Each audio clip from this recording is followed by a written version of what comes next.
नमस्ते दोस्तों, आज हम भारतीय इतिहास के सबसे दिलचस्प दौर में से एक दिल्ली सल्तनत के बारे में जानेंगे। चलिए 13वीं सदी में वापस चलते हैं। 1206 में कुतुबुद्दीन ऐबक ने दिल्ली सल्तनत की स्थापना की। ऐबक पहले एक गुलाम था जो बाद में बहुत ताकतवर बन गया। सल्तनत सिर्फ एक राजवंश नहीं बल्कि 5 डायनेस्टियों की श्रृंखला थी। पहले ममलुक वंश, फिर खिलजी, तुगलक, सैयद और अंत में लोदी वंश। इन शासकों ने भारतीय सब कॉन्टिनेंट में बहुत बड़े बदलाव लाए। उन्होंने नए प्रशासनिक सिस्टम, सैन्य रणनीतियां और यहां तक कि कला और स्थापत्य की नई शैलियां भी शुरू की। कभी कुतुब मीनार के बारे में सुना है? हाँ, वो सल्तनत काल की ही देन है। लेकिन बात सिर्फ भव्य इमारतों की नहीं थी। सल्तनत को लगातार चुनौतियों का सामना करना पड़ता था।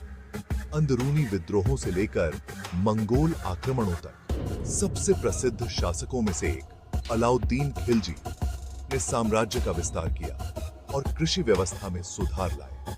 लेकिन वो अपनी निर्दयी रणनीतियों के लिए भी जाना जाता था। 14वीं सदी में तुगलक वंश सत्ता में आया।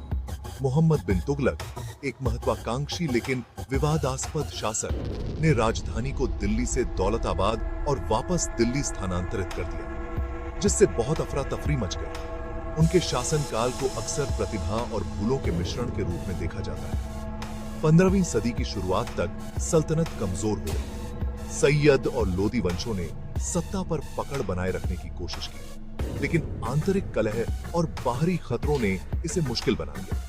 1526 में पानीपत की लड़ाई के साथ अंतिम झटका लगा, जब बाबर ने इब्राहिम लोदी को हरा दिया, जिससे दिल्ली सल्तनत का अंत और मुगल साम्राज्य की शुरुआत हुई। तो दिल्ली सल्तनत क्यों मायने रखती है?